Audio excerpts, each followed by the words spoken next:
Yeah, good evening, TDN listeners. Welcome to this weekend interview, November the 9th, 2022. Welcome to you, my regular listeners and viewers. If you are in Dominica and listening to us or seeing us on RVR Jams on DigiPlay Channel 59, welcome to you. Those of you who may be looking at us on Facebook, on This Week in Interviews Facebook page, as well as TDN Radio Facebook page. Welcome. We also are live on YouTube on TDN Network One, our YouTube channel. You can also view us there live. There are other media platforms that you can on TNTV.net. For those who don't do Facebook, you can do TV.net. So share the live, invite friends, invite folks to join us. Tonight, our main topic for tonight is diabetes. Although those of you listeners and viewers, you enjoyed last season episode of Dissect. And so the new season is about to begin, and we're going to spend the first 5 minutes or so introducing, giving the host of Dissect the opportunity to tell you what's in store, what they're going to treat you with, and what you can expect for the season of Dissect. So, young man and young lady, Lovis, you can introduce yourself and your co-host, and launch into it. Tell them when Dissect is going to be and what to expect. So, for anybody who don't know who we are, I go by the name of Novelist, and she goes by the name of Jules. And of course, we are the host of Dissect, which is coming back this Saturday at 7 p.m. Eastern Time on TDN TV, Island Therapy on Facebook, YouTube. And yeah, so if you missed the first two seasons of Dissect, you've missed a lot. And basically, Dissect is about telling our history as people, Caribbean people, our culture, clothing, entrepreneurs, all these type of people are welcome to Dissect. So just, to give you guys a quick rundown on what Dissect is. Okay, So so we're excited. Was that just? Go ahead. No, I was about to say we're excited for the new season that is starting on Saturday. And I guess we could tell them who the guest is, Navi. Yeah, we have the artist Pumpa from the Virgin Islands, I believe St. Croix, U.S. Virgin Islands, a soca artist. So if you guys don't know Pumpa, Saturday, 7 p.m., TDN TV, come and see who It's going to be Pumpa is. exciting. It's going to be Yes. exciting, and it's definitely a show that you don't want to miss. As Navi said, it's 7 p.m. Eastern Standard Time, and that will be 8 o'clock for the Caribbean, most of the Caribbean, except for Jamaica. But tune in. Definitely, you don't want to miss this episode. Facts. we're super excited for the new season of Dissect. Last season it was a rave. You guys were able to bring one powerful guest after another. When we think that you've gone high, next week you go high. Still. You Yeah. got the bar really high for yourselves. How are you going to surpass that this season? Well, I mean, I could I could speak for the team and say, it's one of those challenges that we love doing. We have fun doing it. We like challenging ourselves, and we just figure, hey, who's gonna stop us? Let's just do whatever we feel like, and that's what we've been doing with Dissect. So we don't limit ourselves to say this artist is higher than that artist. we just figured, hey, you got a good story, we're gonna try to get you on it. Awesome. That's Well, who's your first guest on Dissect this Saturday at 7 p.m.? this Saturday we have a soca artist by the name of Pumpa. He's from the U.S. Virgin Islands. So that's our artist, our guest this Saturday. Uh, Oh, and Yes, what he sings soca music. soca? Soca music. Yes, All yes. right. So So mhm. mhm. I was going to Jewel and ask her what she most is looking forward to. Are you a fan of Pooper? Do you have familiarity? to be honest, I'm very excited. Like every time we have a guest on the show, I don't always know who the guests are, and I get to do a lot of research about that guest. So that's the fun part of me being on Dissect because I don't always know about the artist, and I get to know them more when they're on the show. So I ask questions, just getting to know a lot more about them. And of course, if you have known about them, there are other people who haven't. So that is what Dissect, I guess, does. Introduce new artists or existing artists to a new audience. And in a way, they not only hear the music, like you hear a song on the radio, like, that's cool. Who's that? You actually get to meet the artist and to Right. really learn about the artist. That's And, right. Yep. and so, Novelist, anything more that, or you want them to come on Saturday to find out for themselves? I don't know. It's up to them. Sorry, I missed half of the question, but yeah, I invite everybody to come to TDN on Saturday or wherever you choose to view the program at 7 p.m.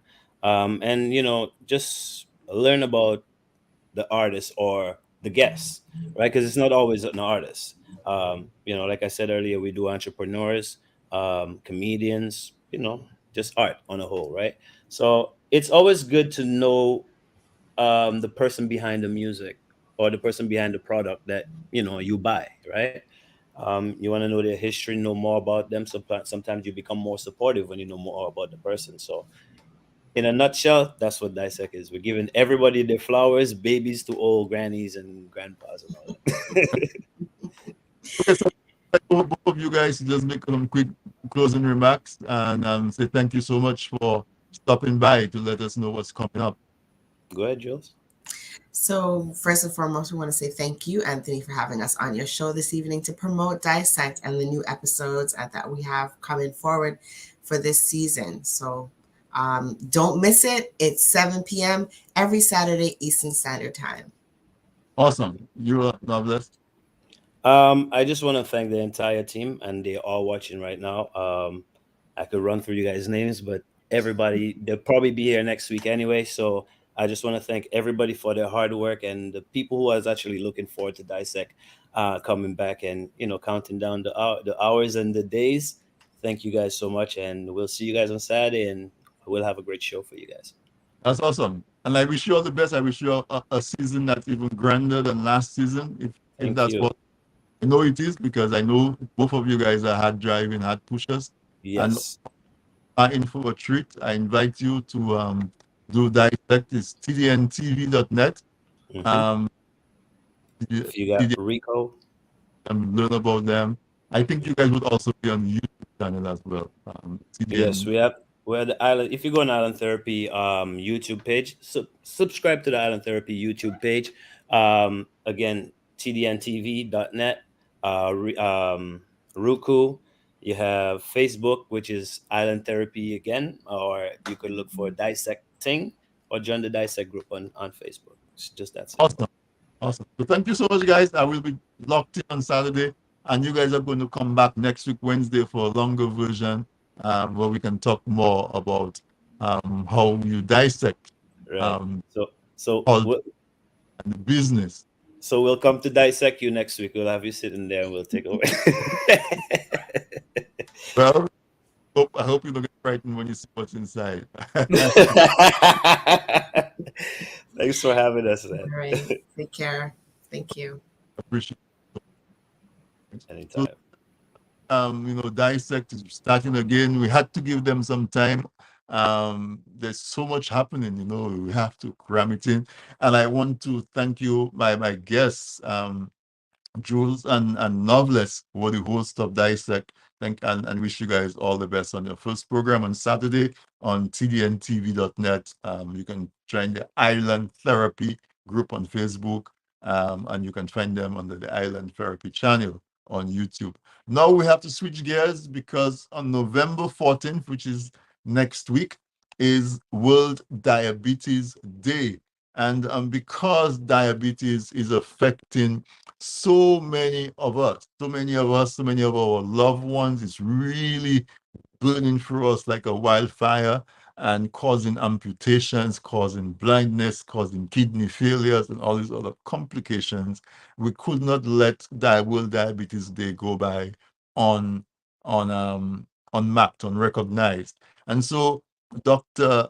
Jolly, Lisa Jolly. She is a primary care provider in Dominica and a diabetes specialist. And Dr. Isaiah Joseph, he's not a medical doctor, but he's a PhD, which makes him just as smart as Dr. Jolly. Because that's what that doctor at the front of it signifies. But he's written a book called Caribbean Inspired Low Carb Diets. And so I thought that they would be the perfect people to have on the program tonight to talk about diabetes. First of all, I want to tell you guys, thank you for the indulgence. You've been here, but we just had to do Dissect. And I invite you to tune in on Saturday, 7 p.m. if it fits in your schedule. But Dr. Jolly, welcome so much to this weekend interview. It's your first time on. And Dr. Joseph as well. It's such a pleasure and a privilege to have this conversation with you and to also be able to share the conversation with my audience, because all of us are diabetic, pre-diabetic, or we have loved ones who are affected by diabetes. So thank you for coming. And I'm going to go to ladies first, and ask Dr. Jolly to introduce yourself to the audience, give them a little bit of a background, and then we'll go to Dr. Joseph. So my name is Dr. Lisa Jolly. I am a primary care provider or family physician, and my interest in diabetes started when I was working as a primary care provider and in St. Croix in the U.S. Virgin Islands, and I noted that many of the patients who came from Dominica, St. Lucia, a lot of the small islands, had diabetes and struggled to manage diabetes. And contrary to when you go to medical school, we're frequently taught to treat infectious conditions. But I soon realized that most of the patients coming into my office were struggling with conditions related to what they were eating. And so there was definitely an issue in terms of obesity, high blood pressure, diabetes. And so that sparked my interest in diabetes. I went on to do training as a diabetes specialist in the endocrinology department of East Carolina University, North Carolina. And since then, I have been home in Dominica because there are a lot of sweet people in Dominica. And so I don't make them sour, I just make them a little less sweet.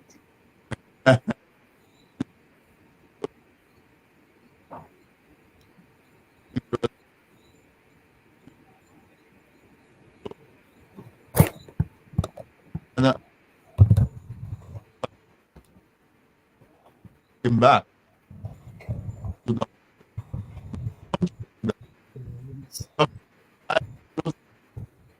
you are educator, like your day job.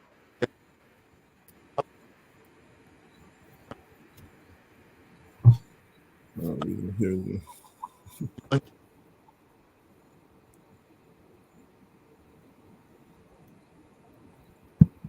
I said both of you guys do volunteering. When you know, Yeah, it was very choppy, as you said. Oh, I'm not sure. But Dr. Joe, if you can hear me, just go ahead and introduce yourself and your interest in this type of eating that inspired you, right? okay. Good evening. Thank you, Mr. Drago, for inviting me to this educational forum. I am an educator by profession, been a teacher for the past 33 years. Started first in Dominica, but now currently teaches math and English, actually math and science, sometimes language arts here in New Jersey. I do have a strong interest in food, mainly food preparation. I love food, but the love that I have for food is one in which I live to eat. I do not live to eat, rather, I eat to live. You know, I do take a very proactive approach to my health.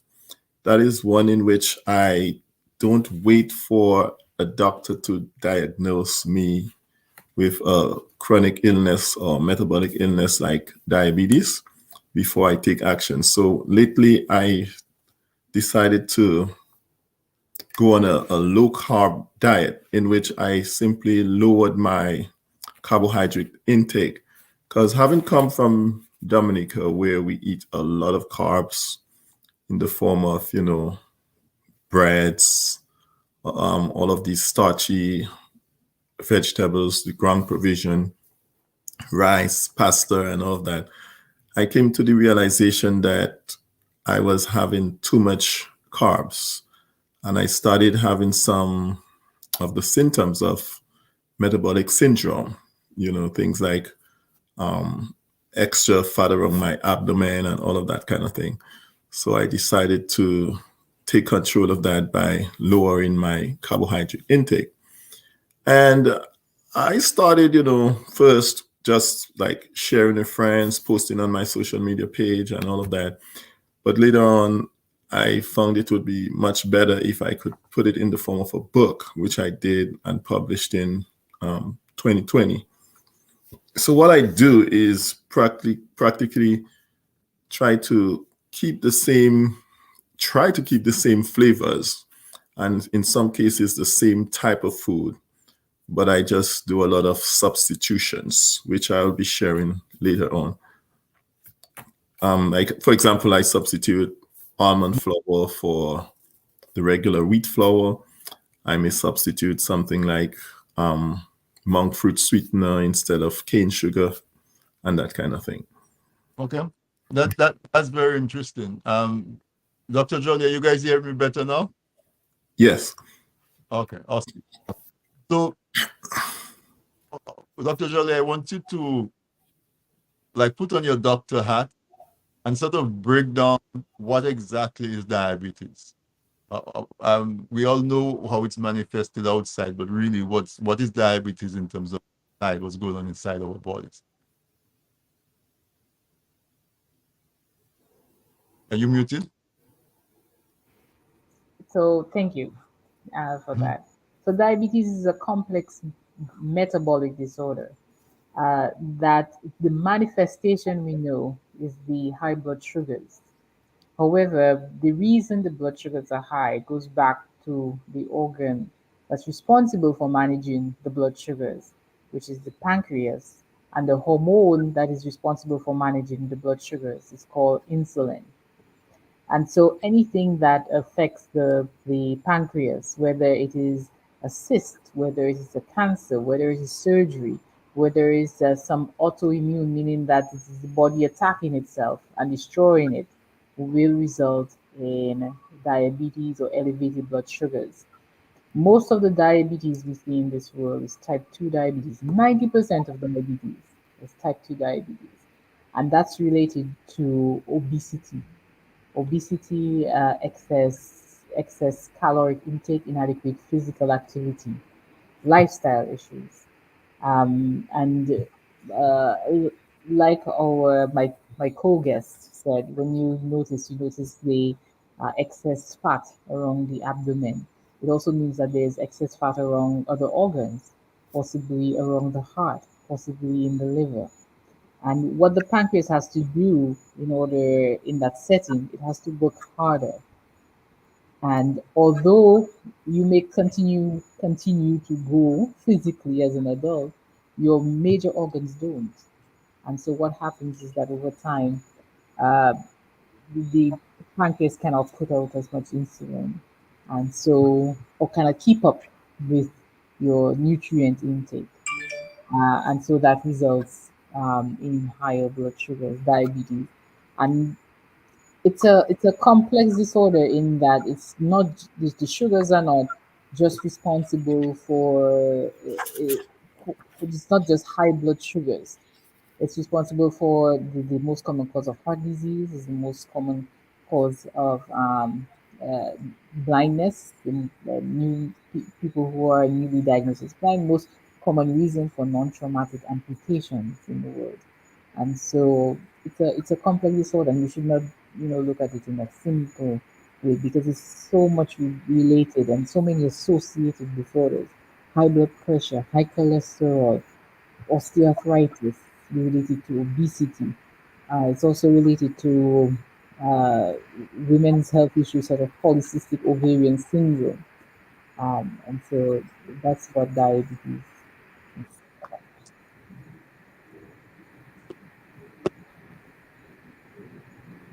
is. Is affecting them.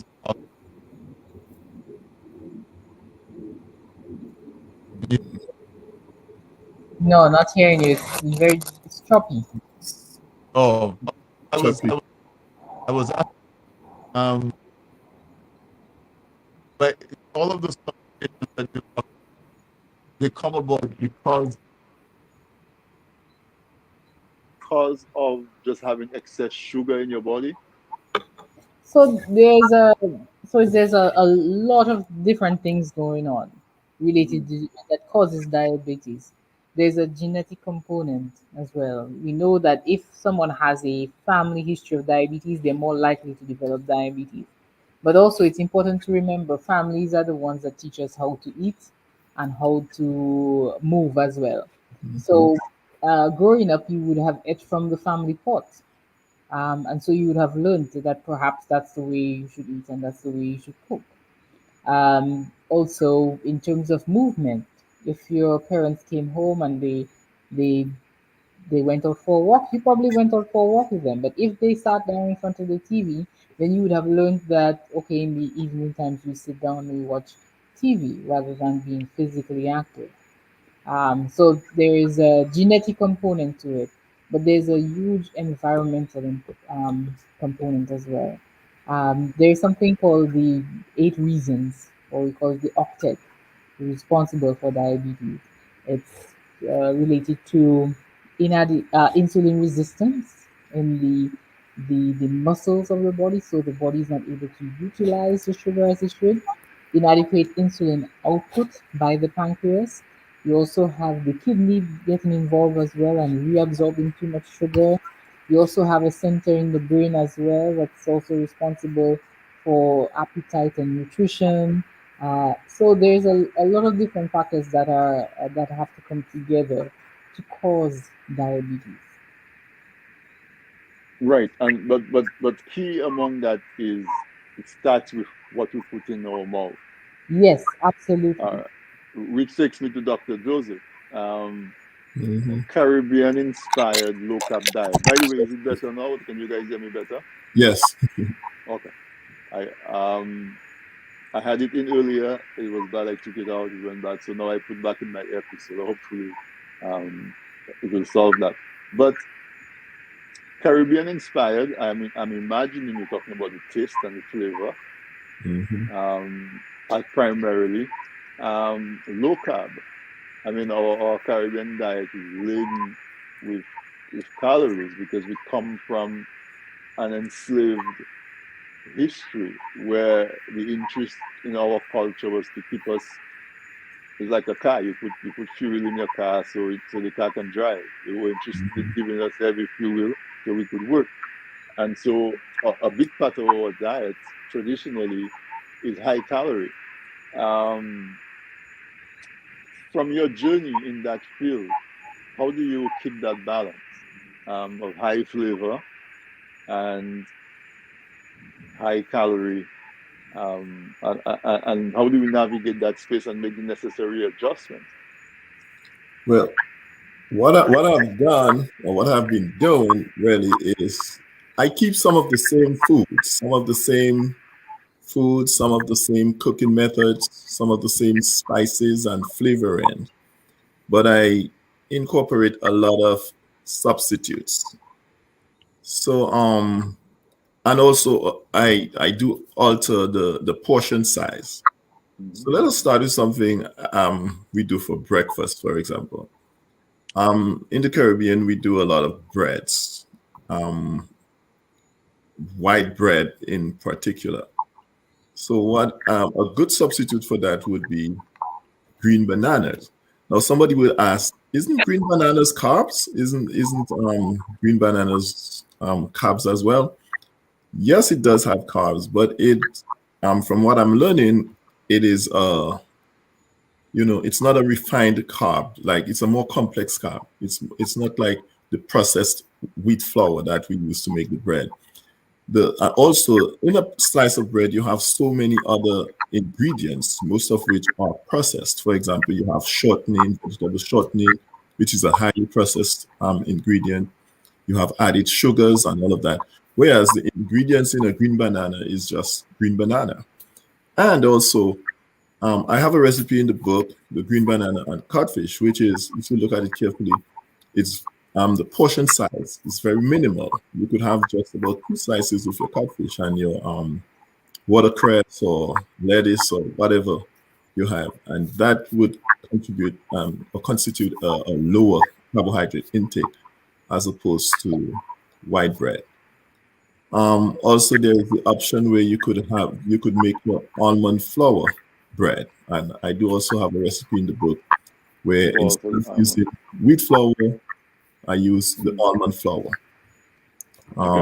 And the process is basically almost the same, where you add your rising agent, maybe a little bit of salt and some eggs. You whisk it up. I tend to add a little bit of xanthan gum, which helps to give it a little more consistency. And then you have your bread. Yes, I must try that. I'm definitely looking forward to trying that, because I consider myself a baker. I definitely will try. I've never tried bread with a different type of flour. But, I have to take a quick break. Let's get a word from our sponsors. And when we come back, we're going to talk about the management of your food, the management of your plate, to make sure that both Dr. Jolly and you, Dr. Joseph, will talk about what should be on your plate and in what portion sizes and so on, and how we need to make the adjustments to really manage that really deadly and dangerous condition called diabetes.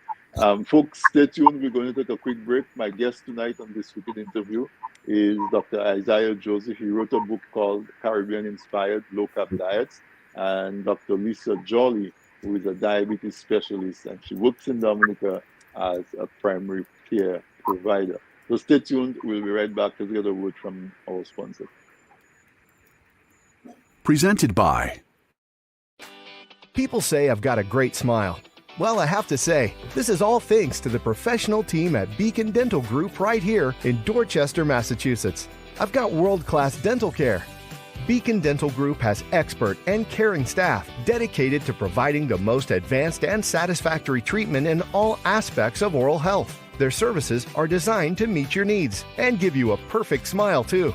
General checkups, cosmetic surgery, Gemini laser service, and advanced procedures, all in a state-of-the-art facility. Call or visit Beacon Dental Group today, 1026 Blue Hill Avenue, Dorchester, Massachusetts, or call 617-282-2146 for a smile that lights the world.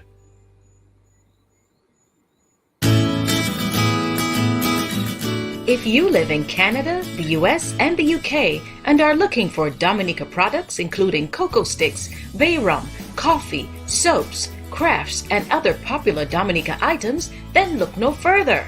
You can now shop on BuyDominicaOnline.com, a secure, easy-to-navigate website selling a wide variety of Dominica-made and Dominica-inspired products. When you shop on BuyDominicaOnline.com, you are helping to grow Dominica's economy. Go to BuyDominicaOnline.com and enjoy home away from home. Looking to promote your business, engage current customers, and reach new people? Well, look no further.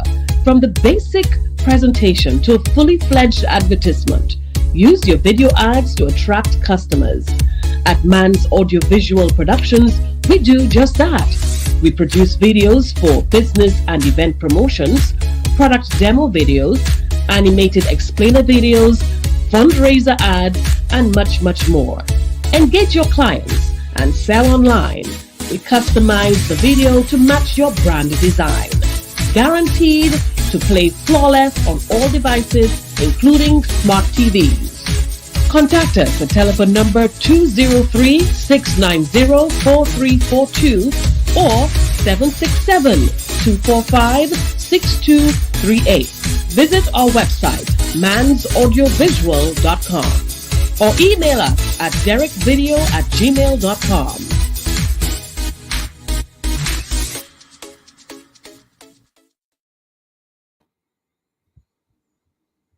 Hey yo, this is your boy Quincy B. What's up, it's your girl Tasha P. Boy Colt and TN.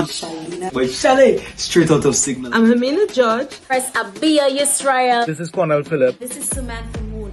This is King Hunter. This is Selena. This boy GK. This is Sadiq from Connect 767. Hello, I'm Maggie Peters. And I'm inviting you to Dissect. Dissect program. Dissect.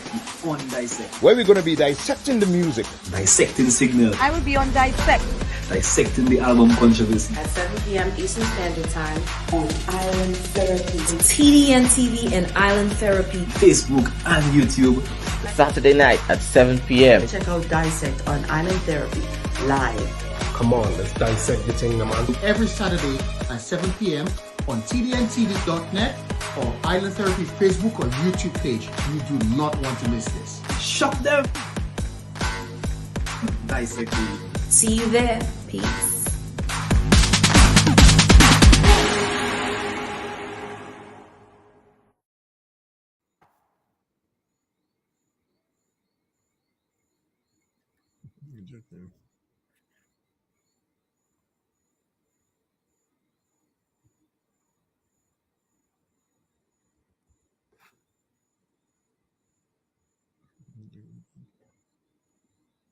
There we go.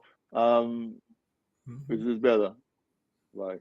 Tonight the technology devils are hard at work, but we'll get it through because the information that we're talking about is so relevant. On the 14th of November is World Diabetes Day. And so that's what we're talking about, diabetes, because diabetes is touching the lives of everybody in this part of the world. Most of us are diabetic, or they tell us we're pre-diabetic, which means that we're right on the edge, or we know we have a loved one who's been amputated, we have a loved one who may be blind, on dialysis because of kidneys issues. Facebook, we have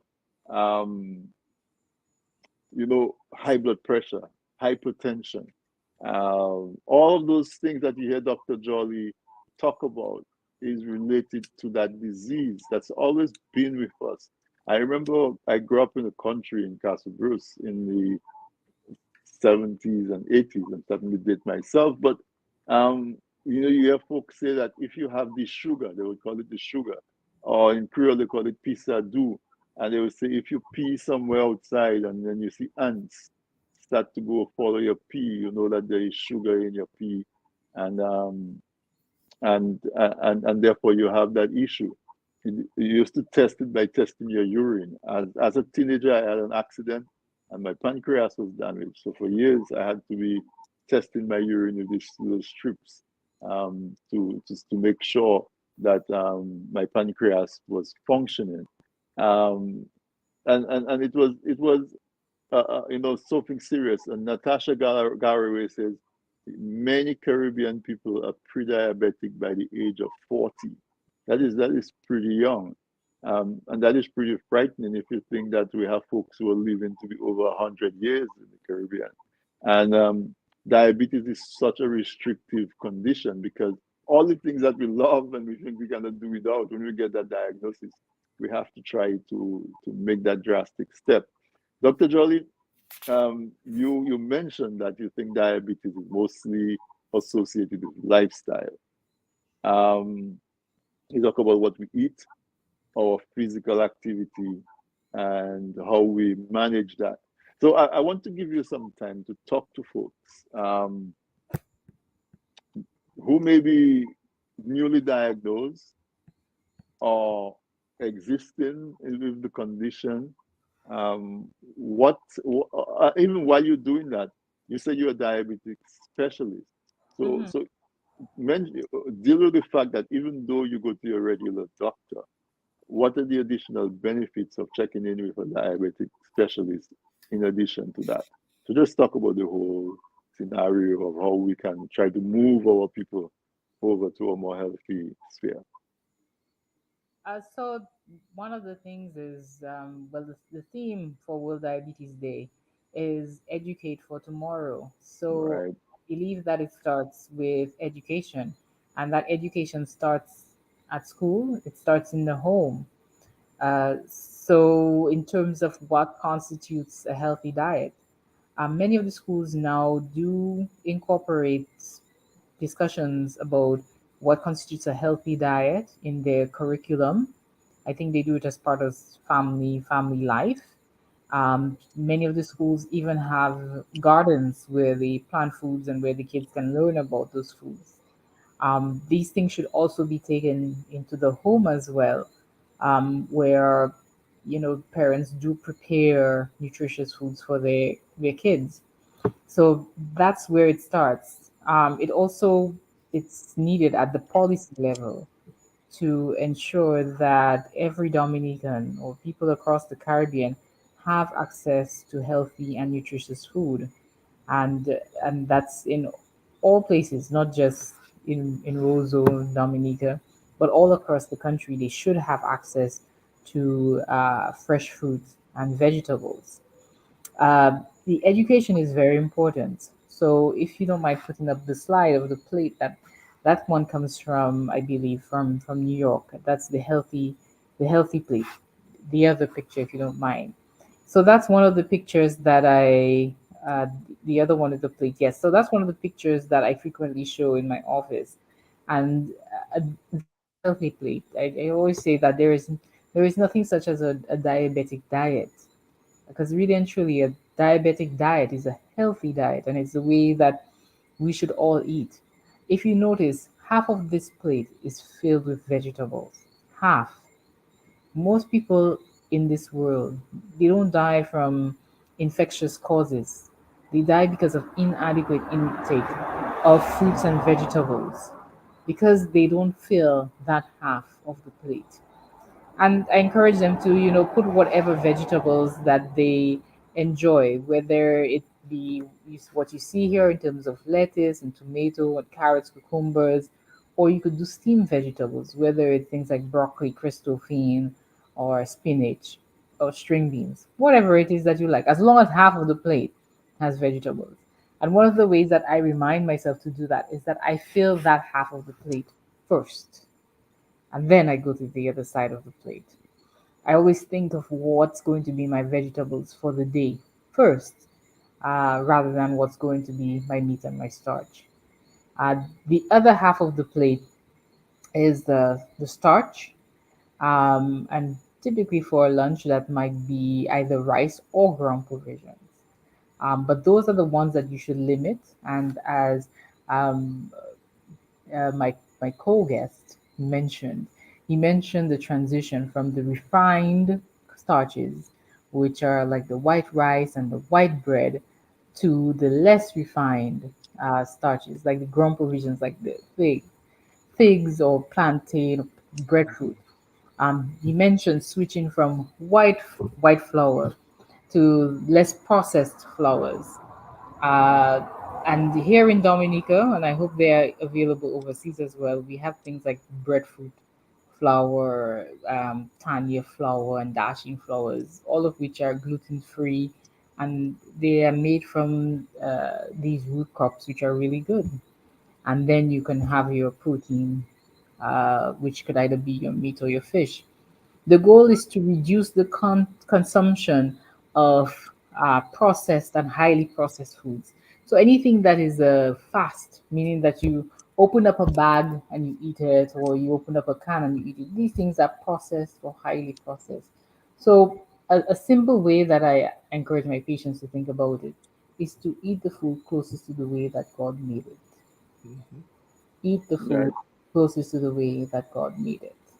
And so those are some of the tips that I I talk about and I give my patients. But if they have further questions or comments, or they need more help, I do encourage them to see a nutritionist or registered dietitian who sometimes can help them come up with additional ideas.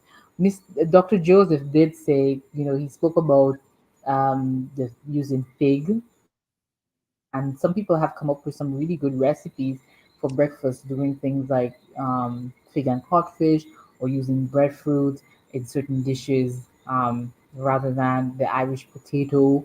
And so these are some of the simple ways that you can go from using simple carbs to more complex carbohydrates. And the complex carbohydrates, what they do is that your body has to work more to break them down, and so you utilize more energy, and they help to keep your blood sugar more stable over time. They're also higher in fiber, so that's why, for example, and you're right in terms that a lot of Dominicans consume bread not just once but twice a day. People, folks across the Caribbean in general, twice a day. They commonly have it for breakfast and they have it for supper. And so one of the things that sometimes I encourage them to do is to stop buying bread, white bread in particular, or try to find a substitute for the white bread that they eat for breakfast and for supper. Right. So that is transitioning from the traditional diet that we eat to something that's more healthy. And I guess in that regard, we kind of have to retrain our taste buds to not expect that sweet taste that's associated with that sugar. Well, I'll come back to you so we can talk about that a little bit. Dr. Joseph said that he had a couple of recipes that he wanted to share with the audience, and I'm anxious to get to that. So what are what's one of the recipes that you particularly excited about, that you think would find wide acceptance, that people may even be surprised that it tastes so good and is still healthy? One of those recipe I think that would fit into that description would be a substitute that we use for rice. So instead of using the regular rice, in my recipe book I have cauliflower. Now I know cauliflower is not all that readily available in Dominica, but if we could probably find a way to grow it ourselves, that would be nice. Um, but for the other Caribbean people living abroad, it is always, you can always find it at any supermarket. So just this evening I had some cauliflower rice with some curry chicken. And you spoke about readjusting our taste buds. For me, I didn't have to readjust my taste buds, because to me it's like almost I was eating rice with curry chicken. It's like almost the same kind of flavor. Um, I'm not going to stay here and say that it is exactly like rice, but it is very close to the feel of eating rice. So what I do is I get one of these regular graters, and I grate that the cauliflower to so that it becomes like more or less a rice consistency, and I stir fry it with some maybe olive oil or avocado oil or some butter, not margarine but butter, and stir fry it. And you could add your favorite seasoning. For me, I sometimes just plainly add some onion powder or a little dash of black pepper, or any type of your favorite seasoning. and just stir fry it until the moisture is or gone, and then you can serve that with spinach. You serve it with um your lentils. You can serve it with, as I said, curry chicken, and that gives you a perfect low carb dinner, because one serving of rice in itself is like about 40 grams of carbohydrates, which is what most people on a low carb diet would want to have for their day. And imagine you having other carbohydrate foods throughout the day. So if you could avoid that rice, that 40 grams, and just replace it with some cauliflower, that's a good substitute. So in my book, I have the cauliflower shrimp. So, just to show that you could do it with basically anything. Anything that you could do rice with, you could substitute it with cauliflower. That is awesome. Now you said that cauliflower may not necessarily be as readily available in Dominica because what it doesn't grow in the tropics. Is that what it is? Are we just not in the habit of growing it? I guess traditionally it's not one of the foods we grew. And someone told me that it takes a very long while. They attempted it and it's like it just doesn't do too well. But I believe nothing is impossible. I think if they would, do some more research, do some investigation, and find out how we can get it grown. Because we do have fertile soil and perfect climate for basically almost all foods, in my opinion. Right. So, and if we do a little protection in a greenhouse or some protection from the elements, we may be able to. So you talk about substitution. I like that approach because sometimes we get so much resistance. I live in the US and sometimes my family, it's so difficult to get them to change from what they know. So if you talk vegetables to them, they're talking lettuce and tomato and cucumber, because that's what we do in Dominica mostly. That's for breakfast. You try to introduce spinach and say, but that's not the spinach I know. The spinach I know is what this other island called Kalalu. And so you try to, and so that's why I went into the direction of saying that we have to be willing to adjust our palates a little bit. Dr. Jolly said something very interesting. And I want to go back and emphasize that. She said that children watch their parents and they develop their habit based on what they observe their parents do. And so as a parent, you have the opportunity to influence the rest of the life of your child.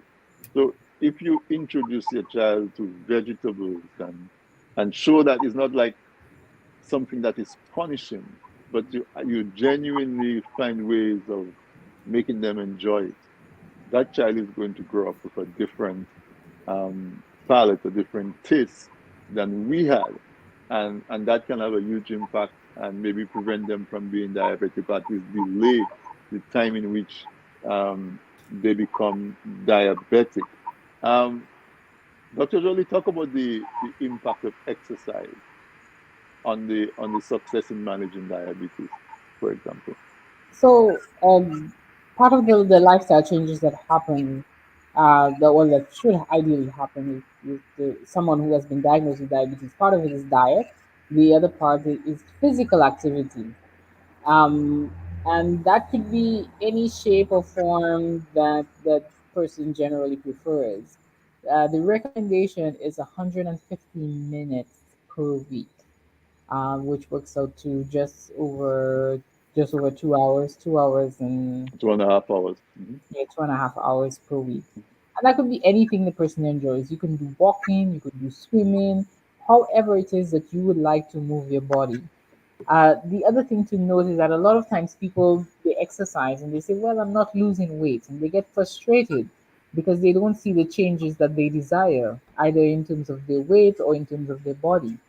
But actually, just exercising alone for that period of time, 150 minutes per week, reduces your chance of developing diabetes by almost 50%, 44% to be exact. So regardless of a change in weight, regardless of a change in weight. So because exercise, the good thing about exercise, you may not lose weight, but it increases your body sensitivity to insulin. So your body uses the insulin, uses sugar better when you exercise. There's also lots of other health benefits to exercise, in terms of uh, just keeping your muscles and your musculature toned. That's important. It helps to prevent falls in the elderly. So as you get older, that's something important to do, in terms of preserving your muscle mass. And so in certain skills, that we take for granted every day, getting in and out of vehicle, walking, these sort of things are maintained if you continue to exercise and to challenge your body. So exercise is a very important component of preventing diabetes, but also managing diabetes. And however you want to do those 2.5 hours is up to you. For some people, you could do, uh, 10 minutes during the week and do the rest on the weekend. You could do an hour on Saturday, Sunday, if that's when you have the time. And then you could spend the rest of the week doing 10 minutes during the week, every day. The other way is that now there are lots of these digital devices that keep track of your steps. So persons can use the technology available, to count their steps. I believe it's up to 10,000 steps a day. So, and it doesn't really matter where you do those steps. You could do those steps at work. You could do those steps. You could take a walk outside and do those steps. And so you can really use the technology to help guide you in terms of accomplishing your goals in terms of physical activity. Yeah, so I wanted to go there because I wanted to make that practical connection that can happen. So, for example, a father with a young son can take the son out on the field, get a ball, play some football. You getting the benefit as the adult. You get in your 2.5 hours in, and you're also introducing your child to a sport that he likes, and the whole just the concept of going out and being physical, you developing that habit with him, and then importantly, bring water and Mhm. get him or her, and I'm saying a boy, but girls play football too, and mothers can take them out to do that just as well. So parent and child, let's just go in that generality. Um, Bring water, and so your child gets used to drinking water when they do physical activity instead of soda, Mhm. because sodas are some of the biggest culprits, right? Where we get so much sugar by just drinking sodas. There's there's a direct link between sugar sweetened beverages, sodas, and diabetes. So, and the sodas, sugar sweetened beverages are equivalent. Well, if you drink a soda every day, you end up have putting on an extra 10 to 15 pounds at the end of the year, and that Wow. contributes to insulin resistance. Yes, so they're that powerful. But in addition to this, we speak about physical activity, but we also have to be aware of what in this current days and age keeps us physically inactive. And a lot of it is the screens, regardless of whether it's the TV screen, the computer screen, the phone screen, the iPad screen. We have all these different technologies which are screens. But one of the things that in order to use a screen, most of the times you have to be stationary. So we have to change our practice. And a lot of times we give kids, young kids, these screens. We put them to sit in front of the TV screen. They have phone screens. So one of the things is actually to take away those screens and, like you said, go outside and play some football. And you can use the screens in a beneficial way. I have a little nephew, 8 year old, and I saw his aunt got him an app, a football app. So they load the app onto a tablet, and it's on the ground, and it's tracking the ball and having him practice his football skills. So sometimes it's a little difficult to get them away from the screen, but use that affinity to the screen to mold them into physical activity. Dr. Joseph, if you go to take people's sweet drink away from them, you better have something to substitute it with. Do you have drink recipes, healthy drink recipe alternatives in your book? Yes, I do have a few.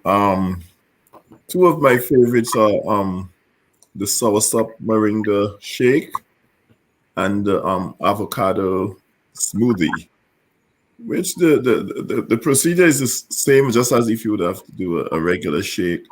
But I use instead of the dairy milk, I tend to use coconut milk or almond milk.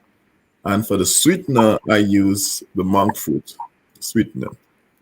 The Okay. monk fruit is a natural sweetener, but it's just very, very low in carbohydrates. Um, I don't I don't use the other synthetic ones like Sweet and Low and those others. I stay away from that. But I tend to use the monk fruit, which is these days it's almost in almost every supermarket in the US. I'm not too sure if it's in Dominica yet, but people in Dominica shop online a lot, so I think they can include that in their shopping, and maybe the stores down there can also try to see if they could get it, or maybe individuals can see if they could get it shipped to them and then do some retailer. I'm not too sure, but it's a very good substitute for cane sugar. For cane sugar, yes. Now, earlier you in passing you mentioned the difference between margarine and butter. Oh yeah. Can you explain that a bit? Which one? What the differences You is know, and in why the it is past, we also were discouraged to use butter, and growing up, I saw more of margarine than butter, thinking that margarine was healthier. But butter is a direct byproduct of milk, which is, as the doctor was saying earlier, it's whole food. It's a natural food. Milk is a natural food, whereas margarine is synthetic. It's something that is made with it's highly processed, and most of the times it ends up with a lot of trans fat and just just not the type of food that our body really even recognizes, and it stores it away as fat, and can lead to a lot of health issues, metabolic health issues, as opposed to butter, which is just a natural food. It's a byproduct of milk. So I tend to go with more butter than margarine. And also, butter is just, when you look at the ingredients, butter just says milk and maybe one or two other things. But when you look at margarine, you see a whole bunch of other things that you cannot even pronounce, other ingredients that you cannot even pronounce. A lot of other right? chemicals added. Mhm. Because margarine has to be processed. Margarine Process. starts as an oil at Yes. room temperature and has to be processed to solidify so it can exist at room temperature. Yeah. And so people are attracted to it because they can add so many things to it to improve the taste. Yeah. And so that's another kind of deculturalization we have to do, because we were cultured to appreciate the taste of margarine. It spreads better on our bread, blah blah Yeah. blah blah blah. And we were told it was healthier, but you're pointing out that that butter is a more healthy form than margarine. And so there are so many other instances like that. But Dr. Jolly, as we come closer to the end of our session, from the conversation, somebody might get the feeling that managing diabetes is something that is complex and complicated. I don't want us to leave the conversation with that. I want you to just imagine I'm a patient that just came to you and I'm diabetic. And I want you to just break down for me some of the very most simple and basic things that I can do to really manage the diabetes, and maybe even take myself out of that and go back to, if I can go back into that healthy space. So the one of the important thing is to recognize and to accept that that you have diabetes. That's important because once you have come to the point of acceptance, then hopefully you're willing to do something and to really fight and to make those lifestyle changes. Folks who live in denial or believe they have a trace or they have a tinge of diabetes oftentimes don't do well because they're not really motivated to do what it takes. The most important things are the lifestyle changes that stick with you, in terms of changing the diet. The One of the things I always mention is to increase the amount of vegetables that you eat, at least for two Sam, meals of can you put that plate up again, please? the day. So Go ahead, for doctor. so far at least for 2 meals of the day, increase the intake of vegetables. The other part is the beverages, which is to preferably drink water or coconut water if it's available. Avoid drinking sweet drinks such as sodas or sweet juices.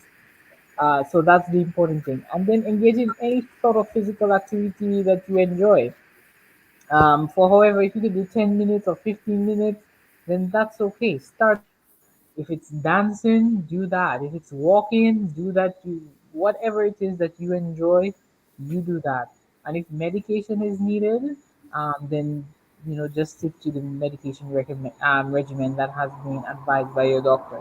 But I believe those are some of the most important things: increasing the intake of vegetables, making water the beverage of choice, and if you're a patient who needs medication, making sure that you stick to your medication regimen, and that you visit your doctor as recommended, of course.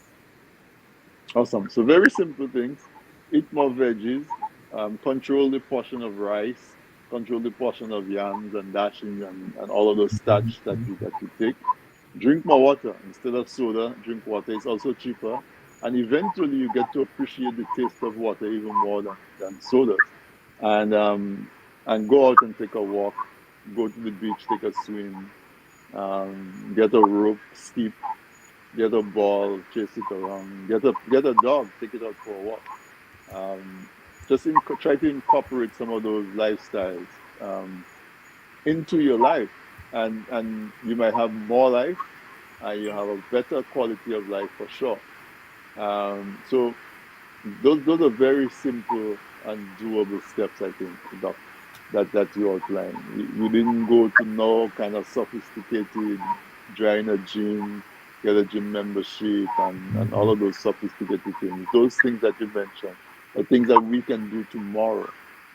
Um, the only other thing I would ask you about is some people talk about the time of night that you eat or the time of day that you eat. Is there what is your take on that? Is that even something that's important or relevant?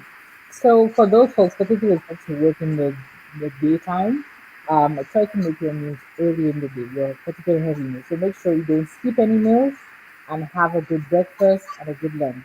And most folks a smaller dinner. Um, so don't skip those meals, particularly breakfast. Don't skip lunch or any meal for that matter. And so if you put your meals towards the earlier part of the day, then you burn off that energy. A lot of times people skip meals and then they have one large meal or they eat more at dinner time and then they go sleep. So explain to them that you can fill in the gas tank with gas and then gonna put the car in the garage for the next 6 months. That you don't burn off that energy. So you want to put more of your calories towards the beginning of the day. Okay, so timing is important. Um, Put it in the beginning of the day, you have a chance to burn that calories during the day. By the time you wind down at night, you have That's less in your body that your body has to store yes. and And turn into fat.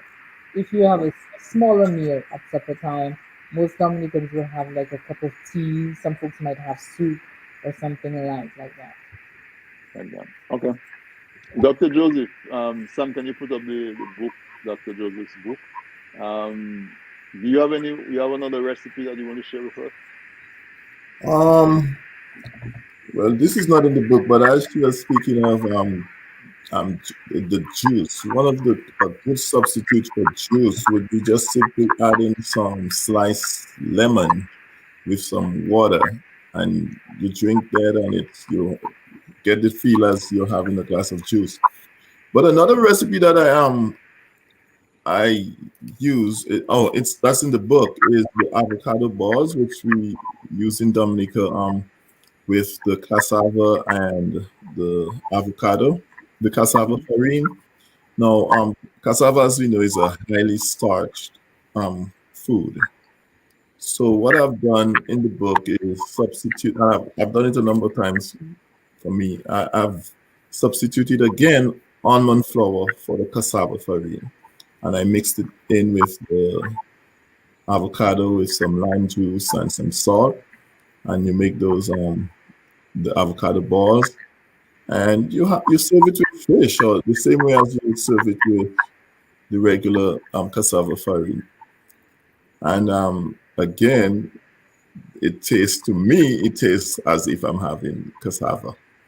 So that's another low carb option that we can, incorporate in our diet if we really want to lower our carbohydrate intake. So what I've done here so far, I gave several examples. I gave 2 examples for breakfast. That would be the almond flour bread, green banana, and codfish. For lunch, we could have that avocado balls, which I just spoke about. For dinner, we have the cauliflower rice, drinks, the sour sap moringa shake, and the avocado smoothie. And for the rest, we can just get them in the book. Certainly. Your book is available on Amazon. Is that the Yes. primary place where they can get it? Yeah, Amazon is the primary place, or people who know me can reach out to me on on Facebook, inbox me, or I have a website also, iztwist.com, but I'm Say about. that slower. Say that slower, please. Excuse me. I say the website slower. Oh, iztwist. So that's iztwist.com. Okay. iztwist.com. iztwist.com. Yes. Okay. So that is where they can go there and Yeah, you can follow go your there work. and yeah. And your book Caribbean inspired low carb recipes is available on Amazon. on Amazon. And the whole concept is that we can shift, as Dr. Jolly said, there is not a diabetic diet, there's a healthy diet. So we can switch our healthy diet, our diet to the healthy spectrum and still have an enjoyable and a bountiful meal. And you spoke about portion sizes and all of that. We are coming to the end of the program. I think we gave the audience quite a bit of practical information that they can use to help to manage their health, which translate into managing their blood sugar, which translate into a better quality of life, avoidance of so many of the complications. I'm going to give you the next couple minutes, Dr. Joseph, to just make some closing remarks, and if you have anything else that you wanted to share about your book or about eating in general, feel free. Yeah, I would just like to encourage all our listeners to, to be proactive about our health. Like the common trend is for people to, you eat as much as you want, eat any way you want, and then when you get up in age, you go to the doctor one day, and the doctor tells you that you're diabetic, or you suffer from some metabolic disease. And then people start rushing, trying to find a solution. But in my opinion, I think most of the times that's just too late. So I think it's better when we could start taking action before and just watch what we put in our mouth. And I want to just, again, encourage people that a low-carb diet is not a boring diet. I believe since I have started doing the low carb, I've been enjoying cooking and eating way more than prior to when I was on low carb. So it's not a boring diet. Almost every day I have something different. And just want to encourage people to, if they could take that approach to safeguard our health. Because it's not nice to see, so many of our young people having to suffer with these illnesses. And usually we would hear that these things are irreversible or they are progressive, that kind of thing. But from what I'm learning, if we could just watch what we eat, we can actually reverse diabetes. and prevent it from progressing to a state where we have to lose our sight, lose our extremities, our limbs, suffer from kidney disease and all that. So I just would encourage people to just be a little more proactive when it comes to our health, metabolic health. Mm-hmm. Thank you. And Dr. Jolly, again, I want to thank you so much for what you do. Recognizing the need among our people, getting the requisite skills and coming back and really making a difference. And as you said, it's all lifestyle. We should be willing to make the small sacrifices now so that we don't have to make huge sacrifices with less results later. So again, I'm going to do the same thing. I'm going to give you the opportunity to speak directly to the folks who are listening, and just encourage them if that's what it takes, but educate them on the whole diabetic management thing. Well, thank you for inviting me to be on the show. I really enjoyed this evening. I also like the fact that their Dr. Joseph has a book that's especially targeting Caribbean folks and how we can uh, entertain a low carb diet. I think that's something that's very much needed. But the fact is that diabetes is very much a treatable and preventable condition. It's something that's increasing throughout the Caribbean and throughout the world. And we need to remain vigilant. We need to put policies in place to assist to ensure that we have a food environment that is healthy. If you have diabetes, I would encourage you one uh, to educate yourself in terms of the necessary lifestyle changes because um, those are actually the most effective in terms of preventing and treating diabetes. And simple things: half of the plate, vegetables. Uh, Water is the beverage of choice. And then engaging in 30 minutes of physical activity that you enjoy every day. And so once again, thank you, Mr. Drigo and Dr. Joseph, for having me on the show. I really appreciate it, and I hope that some of the information will be of use to your viewers and your listeners. And thank you so much. And I hope that two of you guys can make a connection, because I feel like Dr. Joseph's book might be a good tool that you can probably add to your arsenal, that you can probably recommend to your patients, that they can get ideas that to do the necessary changes in their diet. And as I said, a big part of what we call our culture is tied to our history, and maybe not so favorable history.